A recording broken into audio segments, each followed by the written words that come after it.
Sejahtera anda sedang menonton Buletin Awal ini. Kami bawakan bagi memberikan anda perkembangan terkini politik negara. Dan kita bermaklum bahawa semalam Yang di-Pertuan Agong ada menitahkan bahawa baginda merasa berpendapat bahawa tiada keperluan untuk mengisytiharkan darurat pada ketika ini. Dan susulan daripada itu, pelbagai pertemuan demi pertemuan diadakan, termasuklah pertemuan Perdana Menteri Tan Sri Yassin dengan pemimpin ataupun ketua-ketua parti politik yang dilaporkan berlangsung di bangunan Perdana Putrajaya pagi tadi dan disusuli dengan mesyuarat khas Kabinet dipercayai bagi membincangkan titah Sri Paduka Baginda. Dan dalam masa sama juga ketika ini kita nak berlintas langsung dengan wartawan Firdaus Azil yang berada di Pusat Dagangan Dunia Putra PWTC bagi membawakan laporan terkini berhubung dengan mesyuarat ataupun pertemuan ahli-ahli Parlimen Barisan Nasional yang bermesyuarat susulan daripada keputusan Yang di-Pertuan Agong yang menolak cadangan darurat oleh Perdana Menteri Tan Sri Yassin. Firdaus sudah berada di lapangan ketika ini. Firdaus, apa yang boleh dikongsikan ketika ini? Adakah dan siapakah kelibat ahli-ahli Parlimen Barisan Nasional yang dapat Firdaus lihat ketika ini?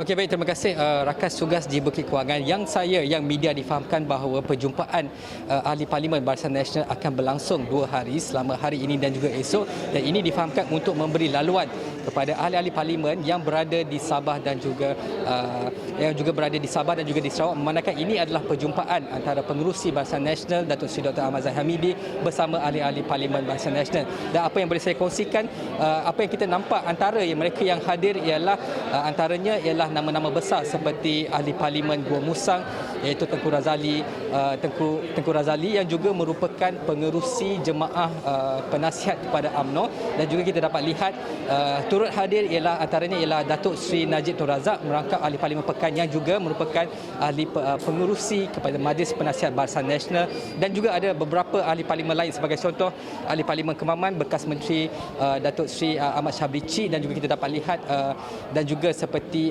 Menteri Dr. Nuraini juga difahamkan ada, tetapi kita difahamkan mereka ahli Parlimen Barisan Nasional yang juga merupakan jemaah kabinet akan hadir kemudian kerana difahamkan mereka ada mesyuarat kabinet bersama Perdana Menteri di Putrajaya pada hari ini. Dan ini antara yang boleh saya kongsikan. Tetapi yang difahamkan macam anda dapat lihat sebentar tadi, saya juga dapat lihat mengenai kehadiran Naib Presiden UMNO Datuk Seri Muhammad Khalid Nordin juga hadir antara nama-nama yang turut menghadiri mesyuarat ini. Hakim.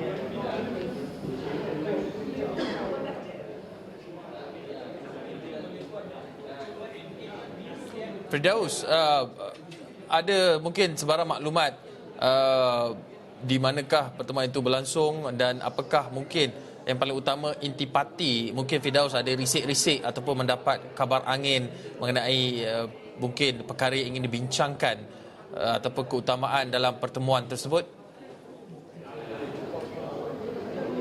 Okey, difahamkan sebenarnya pada pagi tadi di bangunan Perdana Putra PMO berlangsung perjumpaan antara Perdana Menteri Tan Sri Yassin bersama ketua-ketua parti politik di dalam Barisan Nasional dan juga Perikatan Nasional, yang mana seperti yang rakan tugas laporkan pada pagi tadi, kita dapat lihat kehadiran Presiden MIC Tan Sri Vignesh Warren, kita dapat lihat malah Presiden PAS Datuk Seri Abdul Hadi Awang juga hadir, tetapi difahamkan bahawa Presiden UMNO Datuk Seri Dr. Ahmad Zahid Hamidi tidak hadir pada pertemuan itu, tetapi mesyuarat kali ini beliau yang pengerusikan, perjumpaan ini beliau yang pengerusikan, tetapi difahamkan kandungan antara topik-topik yang akan menjadi fokus pada perjumpaan kali ini ialah sudah pasti mengenai titah Sri Paduka Baginda Yang di-Pertuan Agong semalam yang secara menolak permohonan untuk pengisytiharan darurat, dan juga kemungkinan besar ia juga akan membincangkan mengenai hala tuju UMNO dan Barisan Nasional di dalam Perikatan Nasional. Itu antara perkara-perkara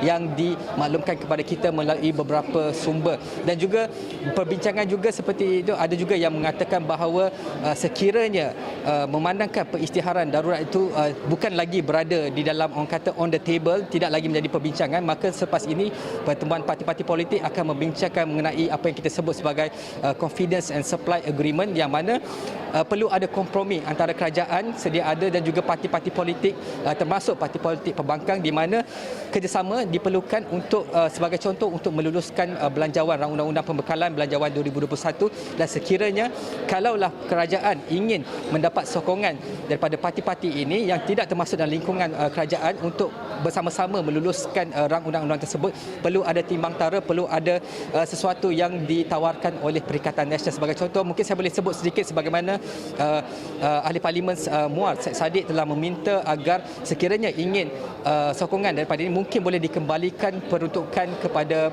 ahli kawasan parlimen yang diwakili oleh ahli parlimen pembangkang dan sebagainya. Tetapi kita juga dapat lihat seperti mana yang dilaporkan pada pagi tadi kenyataan Senator Pengarah Strategik DAP Lee Chin Tong yang mengatakan sekiranya ingin mewujudkan kerjasama yang lebih licin dalam pentadbiran antara kerajaan dan juga pembangkang, mungkin perlu dikorbankan ataupun perlu dipecat beberapa menteri. Itu antara yang diminta oleh parti DAP dan sebagainya. Tetapi dalam mesyuarat kali ini kita juga ingin mengetahui, kita akan cuba mendapatkan maklumat apakah yang diingini oleh UMNO sebagai contoh sekiranya untuk bersama, adakah mereka akan bersetuju dengan permintaan PAS itu memandangkan mereka juga sebahagian pada kerajaan memerintah ketika ini. Itu akan kita cuba dapatkan maklumat itu, Hakim.